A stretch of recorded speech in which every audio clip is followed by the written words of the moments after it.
Bonjour à toutes et à tous, c'est Hermès, j'espère que vous allez bien, j'espère que vous avez apprécié la vidéo d'hier, beaucoup de commentaires, beaucoup de likes, beaucoup d'abonnés. Hier également sur la chaîne, on est dans le sens de la tendance, rien d'extraordinaire, on voit la plus belle journée d'ailleurs de l'année, qu'on a conclue hier, en tout cas dans la nuit à 1h du matin. On va parler Bitcoin bien évidemment, quelques petites news très intéressantes. J'aimerais reparler de Ray Dalio, Warren Buffett qui continue à acheter massivement des actions Apple. Est-ce que c'est une bonne chose? Est-ce qu'il faut le suivre? Je vous donnerai un petit peu ma vision par rapport à ça. On aura tout à l'heure les inscriptions au chômage, donc ça peut être peut-être un petit catalyseur pour essayer de donner un petit coup de fouet au niveau du S&P 500. Vous savez que les mauvaises nouvelles côté emploi sont plutôt des bonnes nouvelles pour les marchés financiers qui pourraient contraindre la Fed à avoir son plateau, voire à faire son pivot plus rapidement qu'on peut le penser. On commence maintenant. Avant de commencer, je vous invite à rejoindre le Discord des rois du marché. Vous trouverez le lien dans la description. À l'intérieur, une documentation qui s'appelle la stratégie 4 rois. N'hésitez pas à l'utiliser, vous en imprégner, vous en inspirer. Ça marche toujours aujourd'hui dans des zones de rechargement éco et première classe sur beaucoup d'actions traditionnelles ou cryptoactifs que nous pouvons éventuellement soit non sélectionner en faisant des recherches fondamentales. Elle est gratuite et je vous l'ai faite pour vous. Je l'utilise personnellement depuis des années et m'offre d'excellents résultats, que ce soit sur ce court, moyen ou long terme. J'ai eu un petit message hier dans le Discord, j'aimerais juste vous rappeler ça. Je tenais à te remercier Hermès, je comprends rien au trading et donc tes vidéos m'ont dit que tu allais à 27 300 dans la vidéo d'aujourd'hui, j'ai décidé de te faire confiance, etc. Alors il faut absolument pas me faire confiance, je me trompe très régulièrement et je vais être tout à fait honnête avec vous, je me trompe plus souvent que je n'ai raison. L'objectif c'est pas d'avoir raison, c'est de gagner. Dès lors je vous remets en fait, si vous êtes et vous voulez vous expérimenter au niveau du trading plutôt court terme ou du scalping ou de l'intraday ou du day trading, il faut juste comprendre que le trading c'est 3 choses. C'est un setup. Un setup, c'est vos conditions de trade réunies qui permettent de rationaliser une prise d'investissement ou une prise de trade. Un setup qui est propre généralement à chacun, que vous pouvez vous imprégner partout sur YouTube, partout sur Twitter, partout sur des livres ou sur des formations. Il y en existe des centaines de milliers, des setups de trading. Choisissez le vôtre, vous l'aurez trouvé lorsqu'il aura annihilé toute forme de stress. En deux, c'est un risque-récompense. En somme, je suis prêt à perdre combien pour gagner combien. Et ce, d'une répétition dite infinie. L'objectif, c'est pas d'avoir raison plus de 50% du temps, puisque vous pouvez avoir raison 3 fois sur 10 et être rentable et en dégager un rendement d'infini. Le trading, prendre des trades, ce n'est pas 3 choses. 1, c'est pas très excitant. Pourquoi? Parce qu'on ne peut pas intégrer dans la prise rationnelle de décision des émotions. Donc, c'est ni excitant, c'est ni décourageant, c'est ni tout ce que vous voulez. C'est très cartésien, c'est très rationnel, c'est très robotisé et mécanisé. Généralement, c'est pas gagnant 70% du temps. Il faut vraiment comprendre que dans le trading, on perd plus souvent que l'on ne gagne. Mais à la fin, ça peut devenir rentable.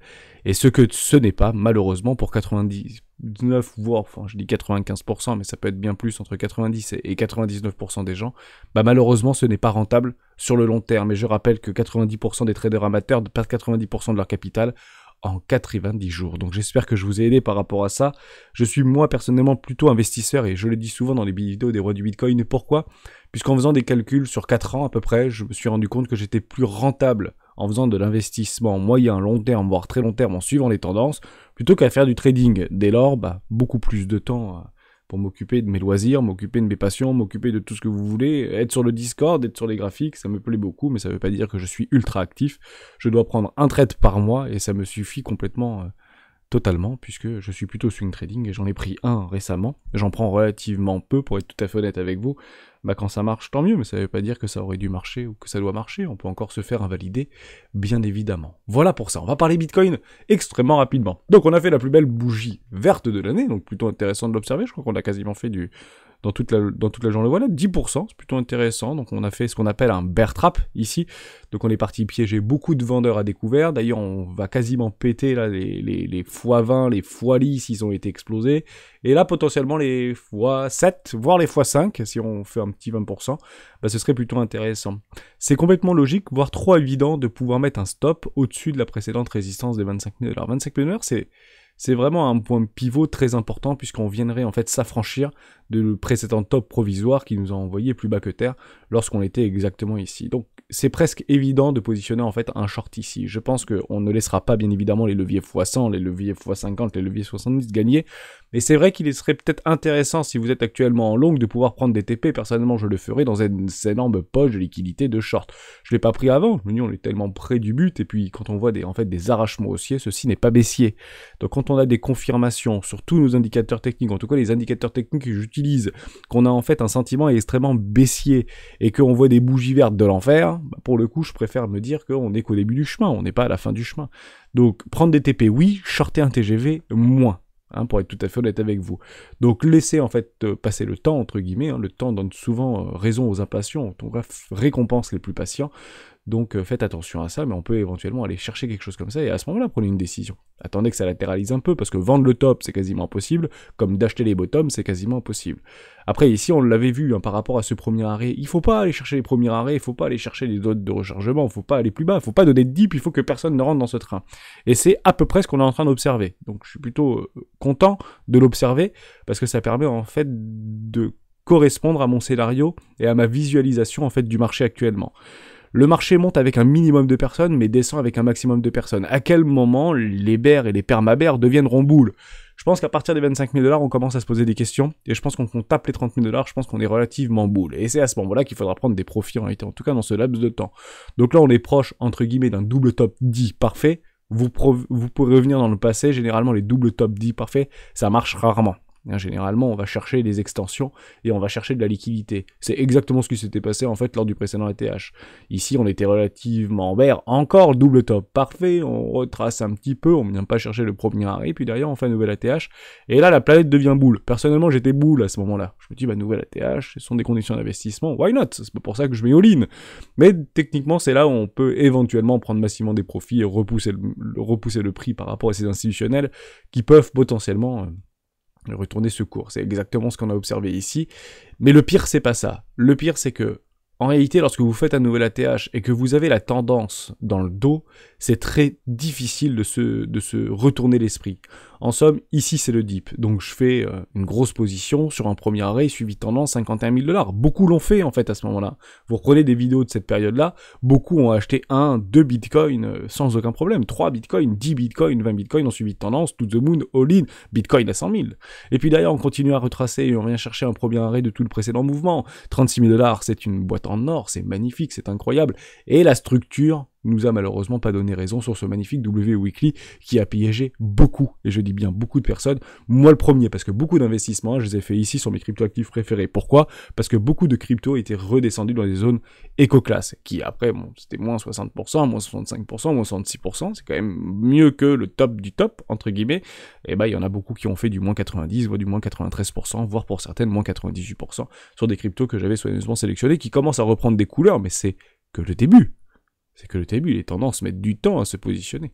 Voilà pour ça. Donc pas plus de choses à dire au niveau du Bitcoin, on le laisse tout simplement partir, faire sa petite vie, prenez des TP lorsqu'ils ont été dessinés, lorsqu'ils avaient été décidés préalablement, ça c'est clairement votre setup, vous savez quand vous rentrez, vous avez votre stop loss, et vous savez quand prendre vos TP.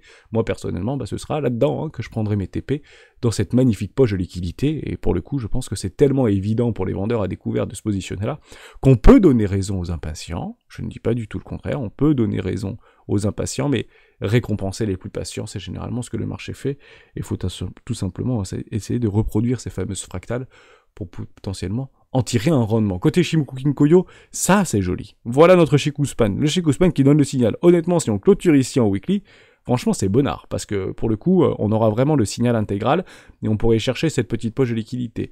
Ça peut être un billet contrarien très fort. En somme, ici, tous les Shimoku Kinkoyers, je sais pas qu'on appelle ça, ceux qui utilisent cet indicateur, en fait passeront boule. Vous pouvez pas être bear si vous utilisez Shimoku Kinkoyo, si on vient clôturer la Shikuspan au-dessus du prix, au-dessus de la Tenkan. C'est pas possible. Et votre objectif, il sera très clair. L'objectif, c'est de faire boum, là-dedans, en one shot. Donc en somme, vous pouvez faire un truc un peu comme ça. Incroyable, me direz-vous, puisqu'on arriverait exactement sur notre moyenne mobile en mensuel en 20 périodes. Et c'est clairement là qu'il va falloir potentiellement prendre des profits, et on prendrait le premier arrêt de tout le précédent mouvement. C'est ici, en réalité, qu'on commence à prendre une réelle décision. Ici, c'est peut-être vendre un petit peu trop tôt. Ici, c'est peut-être vendre un petit peu trop tôt. C'est beaucoup émotionnel. Vous avez encore de la liquidité qui se trouve plus haut. Et d'ailleurs, on le voit par rapport à pas mal de partages de la communauté, donc merci à vous de partager ce type de choses. Je trouve ça très intéressant. Lorsque le retail, on a ici en fait les volumes delta par rapport au cumulé vis-à-vis du spot. Je pense que c'est le spot, ici, XBT, ok, BitMEX CBT, donc c'est spot. D'ailleurs, vous avez en fait le retail qui vend, et vous avez les whales qui achètent. Donc c'est très contrarien. Donc généralement, quand vous voyez le retail qui achète fort, bah vous voyez ici, les retail achètent, mais ici les whales vendent, en tout cas se soulagent, et bah vous avez en fait un prix qui se déprécie. Mais lorsque vous avez les whales qui envoient la sauce, alors c'est quand même assez impressionnant. Vous avez le retail qui vend dans la panique, où ils prennent des profits, vous allez probablement le faire, peut-être un petit peu trop tôt, donc faites attention à ça. Faut pas non, parce que l'objectif, c'est très important. Vendre trop tôt vous inciterez émotionnellement à acheter beaucoup plus haut, et potentiellement au pire moment. Donc gardez votre trend, et si vous avez décidé en amont de ce que vous alliez faire, alors suivez-le. Même si Bitcoin part à 150 000 $ en one shot, ce qui est potentiellement peu probable, en tout cas c'est pas mon scénario à court terme ou à moyen terme, et ben faudra pas racheter à 150 000 $ si vous voulez. Faut rester exposé, pas surexposé, mais si vous êtes trader, vous entrez, vous sortez, et que le Bitcoin soit 1 852 732 $, et ben ça vous importe peu. Trader, le prix ne vous importe peu. Maintenant, la zone est intéressante. Donc, en fait, dans cette zone et dans ces retournements de tendance, où il y a des flux acheteurs d'institutionnels ou voire de smart money qui sont relativement forts, à ce moment-là, suivez la tendance. Vendre ici n'est pas très rationnel, en réalité. Parce que vous allez chercher, en fait, des tout petits retracements. Et vous vous faites généralement déborder, et c'est exactement ce qu'on est en train d'observer. Donc effectivement, ici, le retail vend pendant que les whales achètent, donc très contrarien, et généralement, ça fonctionne plutôt bien. Merci pour ce partage. On verra où est-ce que ça peut aller. Il y a la brique aussi qui nous dit dans le Discord, personne n'a vu. Ça y est, on a eu le signal en weekly, vous avez en fait breaké en logarithmique vis-à-vis de cette petite oblique. Personnellement, je ne regarde pas du tout le logarithmique. Mais alors pas du tout. En fait, de tracer une droite sur le logarithmique, c'est clairement une vue de l'esprit. Ça n'existe pas en fait, puisqu'en fait, ça vous permet de linéariser une tendance exponentielle. Donc ça sert strictement à rien en logarithmique de tracer des droites. Beaucoup le font, mais c'est une vue de l'esprit. En fait, c'est un travail dit érodé. Maintenant, on est dans les marchés financiers. Les marchés financiers sont très émotionnels et sont très psychologiques. Donc si ça marche pour vous, suivez-le. Je ne dis pas du tout le contraire. Mais le signal, on l'a eu bien avant, si vous voulez, vis-à-vis de cette oblique. Alors beaucoup disaient, c'est le signal intégral, c'est le signal intégral. Non, le signal intégral, on l'a eu avant. Et puis d'ailleurs, le cours nous donne raison. Donc autant le suivre, hein, finalement. Et évidemment, tout simplement. Donc je ne suis pas contre, mais c'est erroné, en réalité, d'utiliser du logarithmique avec des obliques aussi droites. Il faudrait plutôt le courber, en fait, cette oblique, vous la verrez plutôt comme ça. Et en fait, elle viendrait peut-être plutôt par ici. Voilà, si vous utilisez du logarithmique, vous utilisez des courbes, et non pas des droites. C'est comme ça que c'est mathématiquement incorrect de tracer des droites sur des logarithmiques, tout simplement. Peut-être d'autres petites choses très intéressantes? Ouais, ça. Ça aussi, il faut faire attention à ça. Alors, je suis pas ici pour vous faire peur ou pour vous dire, mais on a tendance, en fait, à vouloir toujours acheter moins cher. Vous avez raison de ne pas acheter ou FOMO, entre guillemets, quand ça part un peu fort, et quand il y a vraiment des volumes qui commencent à être de plus en plus croissants. On n'a pas encore une explosion des volumes, hein, on n'a clairement pas ce type de choses, et c'est clairement ce type de choses que j'attends depuis des jours et des jours maintenant, depuis qu'on a eu les confirmations. Ça, c'est très bien, je veux encore plus. Je veux vraiment que ça bourre très fort, et actuellement, on l'a pas. Donc on peut éventuellement voir une 1, une 2, une 3, une 4, et aller chercher peut-être une 2 par rapport à une 1, une 2, puis une 3 en extension, etc. Oui, mais ça nous oblige en fait toujours à essayer de potentiellement vouloir acheter moins cher. Si vous rentrez dans ce scénario-là, alors achetez réellement moins cher. D'accord? C'est pas parce qu'en fait ça c'est invalidé, vous avez des 5 en extension, parce que les 5 en extension peuvent exister sur les 3,618 ou les 4,618, et ça peut faire partir le truc à 36 000 $, et on est toujours dans une 5 si vous voulez. Ça c'est super important pour les élotistes. On peut avoir des 5 qui sont en extension et qui pètent les plafonds. C'est ce qui s'était passé en 2017 notamment. On avait une 5 qui est partie de 10 000 et qui est partie jusqu'à 20 000 $. Bah oui, c'est beaucoup quand même, le machin il fait 100% juste dans une 5. En réalité. Ça, c'est très important de bien le comprendre. Dès lors, bah, si vous voulez acheter moins cher parce que vous avez l'impression, et vous avez raison, hein, qu'il y a des stops complètement évidents qui se positionnaient peut-être de façon marginale, moins prépondérante par rapport à des vendeurs peut-être trop motivés ici sur ce marché, et bah, attendez bien ces retracements, des confirmations, et comme on l'avait vu précédemment, une petite structure avec une divergence haussière cachée confirmée, et on peut refaire exactement la même chose. En somme, ce qu'on est en train d'observer ici, alors attendez-le comme ça. Vous voyez ce que je veux dire ? Ici, ça peut retracer un peu, voilà, comme ça. Et là, est-ce que vous avez quelque chose sur votre RSI, sur votre MACD, sur vos volumes? Est-ce qu'au niveau des news, ça accompagne toujours le mouvement? Est-ce que ce sont des FUD? Comment vous le prenez? Et à ce moment-là, regardez plutôt la technique et prenez les breaks. Hein, c'est exactement ce qu'on a vu ici. Franchement, vous auriez pris le break ici. Il était plutôt joli à prendre ce break. On en a parlé dans la vidéo d'hier. Honnêtement, je pensais pas que ça allait partir comme ça, mais bah tant mieux. Et puis si certains d'entre vous sont déjà sortis, eh ben il n'y a pas de problème avec ça, vous avez suivi votre plan, et bien c'est formidable, tout simplement. Maintenant, qu'est-ce qu'on fait? Ben maintenant on attend, soit vous y êtes, soit vous attendez, parce que acheter sous résistance, c'est chaud quand même. Je vous l'avais dit hein, dans la vidéo il y a peut-être 2-3 jours, je vous ai dit c'est peut-être plus rationnel d'acheter un petit dip ici, quitte à pas aller chercher les 3,82 ou les 0,5 en lissant potentiellement vos achats en longue par le bas, quitte à être invalidé, mais à ce moment-là on se surexpose pas, on est 1% du capital, mais maintenant c'est un peu plus compliqué. Et je sais qu'il y a beaucoup d'acheteurs de breakout, et j'ai bien peur qu'il y ait beaucoup trop d'acheteurs de breakout, pour être tout à fait honnête avec vous, et c'est ici que la smart money en fait utilise la liquidité pour potentiellement pouvoir décharger leur long dans la tronche du retail qui souhaite acheter ces breakouts. Je dis retail, mais c'est pas vrai, il y a aussi des très gros portefeuilles qui vont probablement acheter ces breakouts, hein, soyez complètement rassurés avec ça. Souvent on se met dans le lot, mais on n'a même pas besoin de se mettre dans l'eau. Nous, les plus petits portefeuilles, donc inférieurs à $1 million, je vais être tout à fait honnête avec vous, on n'est rien pour les marchés financiers. On est strictement rien, donc c'est des baleines qui se battent contre des baleines. Il y a des baleines qui vont prendre le breakout et d'autres baleines qui vont peut-être déverser leur token directement dans la tronche de ces baleines-là. Bah oui, il faut bien faire bombarder les ordres. Là où tout le monde est plutôt gagnant quand il y a du retail, c'est plutôt quand vous avez ces périodes en fait de distribution. Là, effectivement, vous pouvez dire, votre meilleur ami peut vous poser la question pour dire, ça fait longtemps que tu es dans les bitcoins, est-ce que c'est intéressant d'acheter, machin? Si vous dites, non, c'est un peu dommage, il faut peut-être attendre des retracements, il s'en fiche. Et il y a beaucoup de personnes, en fait, qui vont là-dedans. D'ailleurs, on le voit et on commence à le voir sur Glassnode vis-à-vis des nouvelles adresses. Je vous avais dit de jeter un œil là-dessus. On a eu un pic et un record de nouvelles adresses créées, donc plus de 550 000 adresses créées. C'était avant-hier, je crois, voilà, le 8 février. Plutôt intéressant de l'observer, parce que ça permet de bien accompagner le mouvement. Eh oui, mais il faut qu'il y ait des acheteurs pour qu'on voit le prix monter. Donc on commence à avoir de nouvelles adresses créées, je suis très heureux de le voir.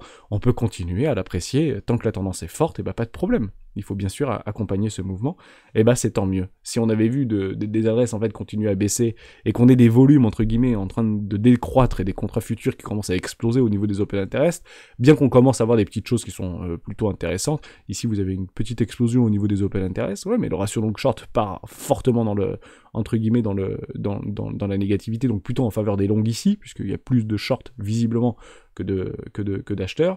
Vous avez ici très peu en fait de liquidation de short, donc si vous voulez aller chercher, vous savez, c'était comme la dernière fois, hein. Il y a 3 jours on en a parlé, si vous voulez aller chercher du long, il faut aller beaucoup plus bas. À ce moment-là, je serais invalidé.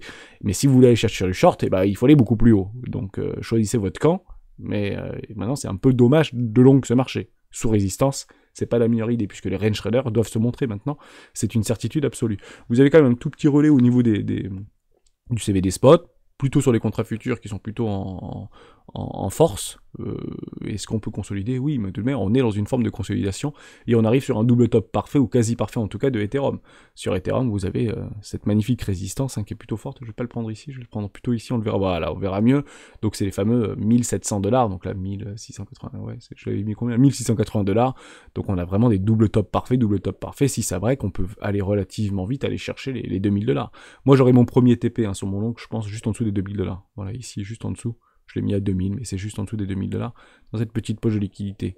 Et j'y crois pas en fait à ces doubles tops. Je vous dis très franchement, je pense qu'on ira au minimum aller chercher le premier arrêt. On est tellement bien lancé, allons-y. Vous me direz, ici on était bien lancé aussi. Ouais, on était bien lancé, mais on n'était pas mûr. Et là on commence à être mûr, et vous avez un magnifique triangle de contraction qui commence à se résoudre au nord. Certains diront fake out. Vous avez tout à fait raison, c'est comme ici, fake out, bear trap. Hein. Peut-être qu'on est en train de vivre le plus gros bull trap de tous les temps. Je vous renvoie éventuellement à Capo of Crypto, qui est toujours permabear. Ça a pas mal tourné dans le Discord par rapport à ses amis proches, j'ai envie de dire, d'un point de vue social, qui eux commencent à passer boule. Et c'est boule. Vous aviez ici une petite contraction, le fake out. On a eu une petite alerte ici qui a permis de piéger pas mal de personnes. Je vous avais tracé ça. Ici c'est bear, ici c'est boule. Boum, ici c'est bear. Mince. Le dip, grand point d'interrogation. Ouais, allez, le dip, et puis boum, maintenant c'est boule. Et si on clôture ici, plutôt boule. Sous résistance, faites toujours attention, peut-être que c'est peut-être un peu tard, mais c'est le but du jeu aussi.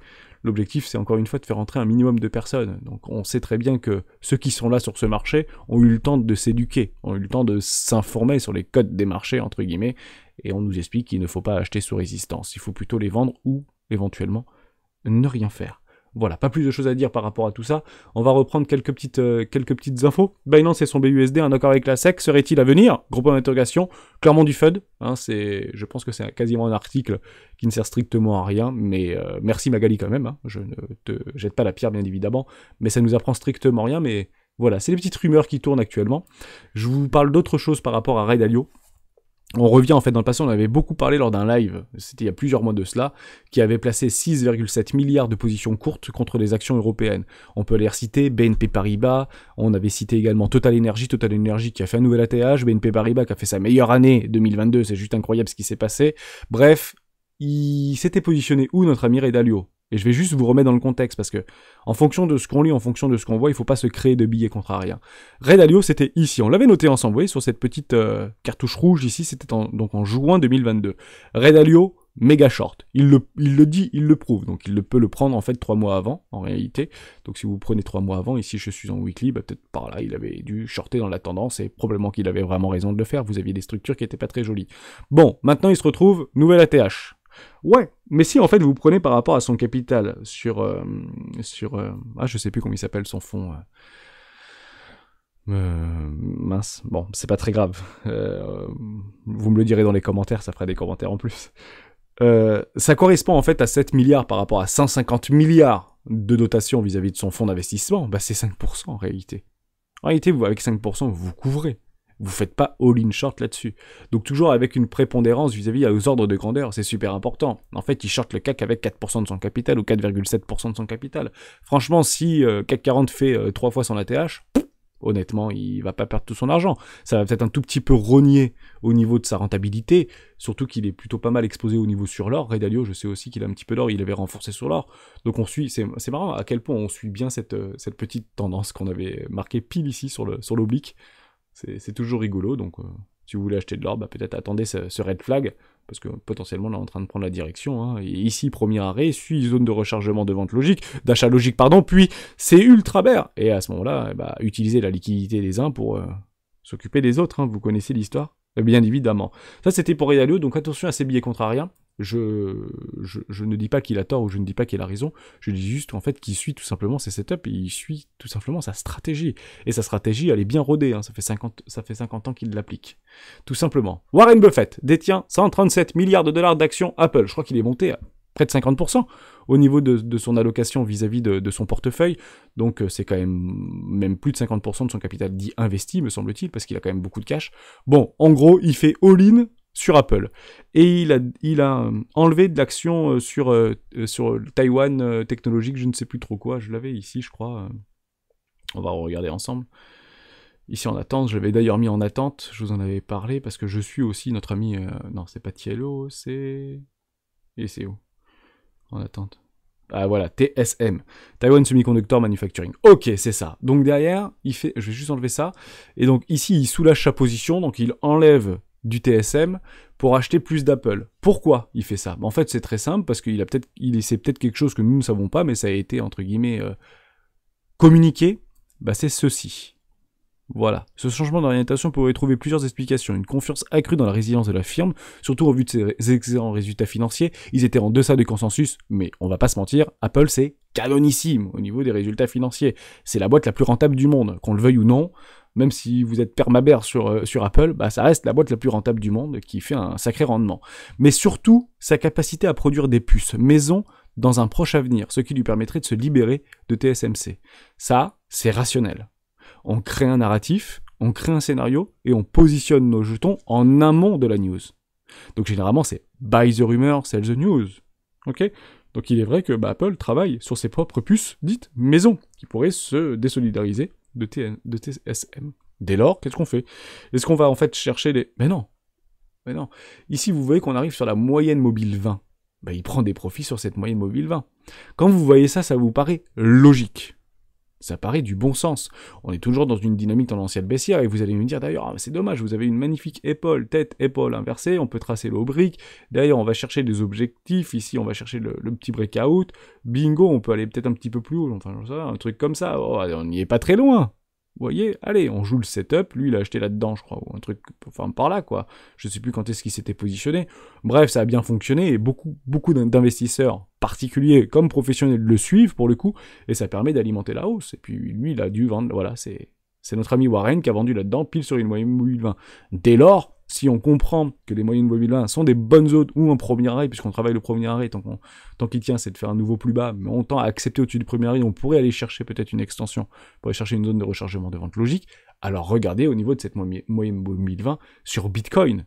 Et là, ça devient en fait très rationnel et très pertinent à parler. Ici, non, en attente, pardon. Voilà, juste là. Et cette moyenne mobile bain se trouve exactement à 34 000, 33 000 $. La fameuse target d'Hermès, si vous voulez. Donc à partir de là, ça peut être éventuellement pertinent de commencer à prendre des profits. Si vous ne le faites pas, d'autres le feront à votre place, c'est une certitude absolue. On va pas retourner sur Apple, on y va toutes les semaines, donc on en reparlera si vous voulez dans le live de demain. La nouvelle tendance, ça m'a fait beaucoup sourire, ça aussi, la nouvelle tendance pour être tranquille sur Twitter, en fait c'est de bloquer Elon Musk, parce que Elon Musk il a modifié les algos apparemment par rapport à sa notoriété pour pouvoir que en fait tous les tweetos voient les tweets de Elon Musk. Je sais pas trop à quoi il joue, honnêtement. Je sais pas si c'est un petit peu, vous savez, Elon Musk apprécie beaucoup Emmanuel Macron et donc son gouvernement et ses décisions. Et en politique, en tout cas, c'est très vrai dans le premier et dans le second quinquennat d'Emmanuel Macron. Généralement, il tape fort, il va loin dans ses promesses, il va loin dans ses discours, il va loin, mais les actions sont amoindries, voire on a l'impression que c'est dans le bon sens et ça va dans le sens du peuple. Ensemble, Elon Musk, il fait beaucoup comme ça. Il va très loin dans ses délires, mais derrière il dit « Ok, je vous ai entendu, donc je reviens en arrière ». Or, il a vraiment modifié l'algorithme, et peut-être qu'il va remodifier l'algorithme, au lieu de le passer de 0 à 100, il va le remettre à 50%. Il aura en fait gagné 50%, et il aura en plus les applaudissements et les acclamations, entre guillemets, je vais dire du peuple, mais c'est plutôt des personnes qui utilisent le réseau social Twitter. Il est très dans cette mécanique-là. En fait, vous voyez beaucoup de similitudes entre Emmanuel Macron et Elon Musk d'un point de vue de ce qu'on peut voir, parce que personnellement c'est difficile à dire, mais je vois beaucoup de similitudes et je sais qu'ils s'entendent très bien pour le coup. Ils sont peut-être pas amis, hein, mais en tout cas, je sais qu'ils se sont déjà vus et déjà eu, et ils ont des similitudes psychologiques. Je trouvais ça très intéressant. Donc, ne bloquez pas Elon Musk, parce que peut-être que vous pouvez vous faire suspendre votre compte. Qui sait, je suis sûr qu'il pourrait faire des trucs pareils. Bon, on parle d'un joujou à 43 milliards. Honnêtement, il y a sa Z derrière. Je pense que ça va beaucoup plus loin que ça. En fait, toutes les actions d'Elon Musk vis-à-vis de son réseau social, on en sait vraiment peut-être 2 ou 3%, pour être tout à fait honnête avec vous. En fait, le plan à 10 ou 15 ans sur Twitter, on le connaît pas, on peut éventuellement le scénariser, ça peut aller relativement loin, mais je pense que ce sera une triangulaire très forte au niveau des cryptoactifs. Si CZ en fait a investi $1 milliard avec Elon Musk pour avoir une toute petite cote-part ou un droit entre guillemets de regard vis-à-vis au conseil d'administration de Twitter, partez du principe que ça peut être on parle beaucoup de hub américain, hub européen des cryptos. Je vous le dis franchement, le hub des cryptos c'est Twitter. Et qu'on le veuille ou non aujourd'hui, c'est Twitter. Discord avec beaucoup de communautés bienveillantes, évidemment bienfaisantes, mais partez du principe que le hub public au niveau des cryptos, c'est Twitter, qu'on le veuille ou non. Donc, partez du principe qu'ils ont un plan derrière la tête, que ce soit avec Shiba Coin, Dogecoin ou tout ce que vous voulez, BNB, un wallet, tout ce que vous voulez. Ce sera de toute manière dans ce sens-là. Donc, il faut juste pas mettre une croix dessus. Donc, si vous aimez pas Elon Musk, si vous vous êtes intéressé à la crypto, aux cryptoactifs, restez sur Twitter, bien évidemment. Huawei va construire une giga-usine en Alsace. 8 choses à savoir. On va pas reparler au niveau du conflit Huawei-États-Unis. C'est pas du tout de ça qu'il s'agit. Donc on parle de giga-usine, c'est pas une si grosse usine, ça va générer entre 300 et 500 emplois, mais c'est toujours intéressant parce que on l'a en France, on n'avait pas eu Tesla puisqu'il était parti en Allemagne, outre-Rhin, mais on a Huawei, donc est-ce que c'est intéressant, est-ce que c'est pas intéressant, est-ce que on va avoir éventuellement quelques petites frictions avec les États-Unis vis-à-vis de cette décision d'avoir Huawei, surtout en fait qui parle au niveau des smartphones. Et c'est ça qui est intéressant. On parle pas de ordinateur, on parle pas de Sonos, enfin d'enceintes, etc. On parle vraiment de smartphones. Voilà, production d'équipements mobiles. Donc je trouvais ça plutôt intéressant de l'observer. 200 millions d'euros d'investissement, 500 emplois, plusieurs milliers d'emplois indirects. C'est plutôt une bonne chose. Hein. J'espère que, à la fois que eux nous surveillent, nous on pourra éventuellement aussi les surveiller. Et bien évidemment, en tout cas, j'espère que ça ira dans le bon sens. Mais c'est toujours sympa de voir des belles boîtes, parce qu'on le veuille ou non, hein, FUD ou pas FUD, Huawei reste une très belle boîte qui a réussi à renverser les codes et l'hégémonie, entre guillemets, de l'iPhone ou encore du coréen Samsung. Honnêtement, quand les Chinois décident de faire quelque chose, c'est plutôt pas mal. Alors oui, ils le font généralement pas dans les règles de l'art. Quand ils prennent du retard, ils utilisent tous les moyens sont bons, hein, vous savez, pour les Chinois, que ce soit contrefaçon, vol ou tout ce que vous voulez au niveau des technologies, au niveau du software, au niveau du hardware, oui, mais quand vous faites tout construire chez eux, ils vont aussi se servir, que ce soit bien ou pas bien, que ce soit dans la loi ou pas dans la loi. En tout cas, ils le payent très cher. Huawei le paye très cher, la Chine le paye cher vis-à-vis des sanctions américaines, vis-à-vis de ce constructeur-là. Ok, je pense qu'il y a de la place pour tout le monde, et c'est bon pour le marché, et c'est très bon pour le consommateur. Partez du principe toujours que la concurrence sera toujours très bonne pour le consommateur. Hors énergie, Or, on va pas rentrer dans le débat, on avait déjà fait ce débat-là, je suis pour la nationalisation de tout ce qui est nucléaire, énergie, etc. Et réseau, même sur une partie d'alimentaire, bien évidemment sur les produits de première nécessité. Je pense que c'est... Oui, je suis plus pour la nationalisation du lait, par exemple. Mais bon, c'est très propre à Hermès, si vous voulez. Pas plus de choses à dire. Il y aura la petite inscription au chômage tout à l'heure. Le PDG de Binance, Chen Zhao, prédit que les secteurs de la crypto-monnaie pourraient passer des monnaies stables autres que le dollar après le drame de BUSD. Je finirai cette vidéo là-dessus. Pourquoi ? Parce que ça, honnêtement, je pense que c'est pas possible. Et je vais vous dire en quoi c'est pas possible. Il faut vraiment comprendre que l'USDT, le BUSD, le USDC, le DAI, etc., c'est une manne incroyable pour déverser et de continuer à asseoir l'hégémonie du dollar à travers le monde. Il faut vraiment comprendre ça. En fait, tous les stablecoins adossés au dollar, avec des ratios de 1 pour 1, qu'ils soient vrais ou qu'ils soient faux, partons du principe que c'est vrai, on est bienveillant, et bien partez du principe que c'est une manne incroyable au niveau de la domination à la fois politique, à la fois monétaire et à la fois presque de soumission des États-Unis vis-à-vis du reste du monde sur le secteur des crypto-monnaies, qui est aujourd'hui encore ridicule. Je suis prêt à le parier, dans les 5 ou 10 prochaines années, je pense que le dollar sera le stablecoin roi en réalité. Ce sera pas l'euro, ce sera pas le yuan, ce sera pas le yen, ce sera pas tout ce que vous voulez, ce sera pas le dollar singapourien, ce sera pas la livre libanaise ou le dollar argentin, ce sera le dollar. Et en fait, rentrer dans cette idée-là, de dire que en fait l'euro va remplacer tous les stablecoins au dollar, je pense que c'est une erreur. C'est une erreur de jugement, et honnêtement, les Américains ne le laisseront pas faire. D'ailleurs, il y a de plus en plus de voix, et on en avait parlé il y a quelques temps, vis-à-vis de la politisation de la crypto, des cryptos numériques.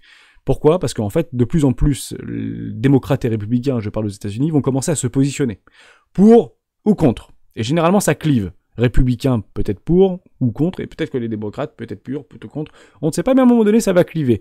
Et c'est cette clivance, en réalité, que créent en fait des industries. Tout simplement. Et des industries qui sont extrêmement fortes. Partez du principe qu'aujourd'hui, la SEC, ce qu'elle est en train de faire, elle est juste en train de se capitaliser et de se financer. Peut-être qu'elle a perdu des financements du gouvernement, j'en sais rien, c'est quand même 5000 personnes à nourrir au niveau de la SEC aux États-Unis. Et ben en fait, à faire des procès dans tous les sens, et ben ça permet de remplir les caisses. Toujours sous la houlette de la protection des consommateurs. Ce qu'ils font n'est pas injuste. Ce qu'ils font est normal. Ils vont chercher l'argent là où aller. C'est clairement l'idée des institutions publiques. La SEC est une institution publique.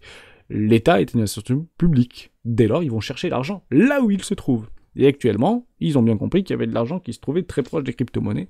Et ben qu'ils y aillent chercher cet argent.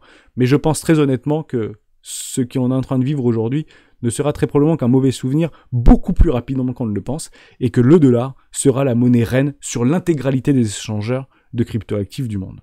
Ça, s'il faut parier sur quelque chose, personnellement Hermès, et on pourra retrouver cette vidéo-là, je parie là-dessus. Je parie que le dollar continuera à être la monnaie stable la plus adossée par rapport à d'autres monnaies crypto, si vous voulez, crypto stable, tout simplement, stablecoin, vis-à-vis du dollar. Et aucune autre monnaie. D'ailleurs, je pense que demain, ce sera très probablement 97% dollar et les autres, pour être tout à fait honnête avec vous. Donc c'est toujours intéressant quand même de parler de ces FUD-là, de parler de ces news-là et de ces rumeurs-là, mais on est dans un marathon. C'est ça qu'il faut vraiment comprendre. Ce qu'on lit, ce qu'on voit, ce qu'on comprend, ce qu'on déduit, n'est qu'en fait une fraction de tout le scénario dans les 10 ou les 20 prochaines années. Et à la fin, ceux qui gagnent, généralement, ce sont les Américains. Merci à tous et à tous d'avoir suivi cette vidéo jusqu'au bout. Je vous souhaite une excellente journée. On se retrouve demain pour le live des rois du Bitcoin. Ciao.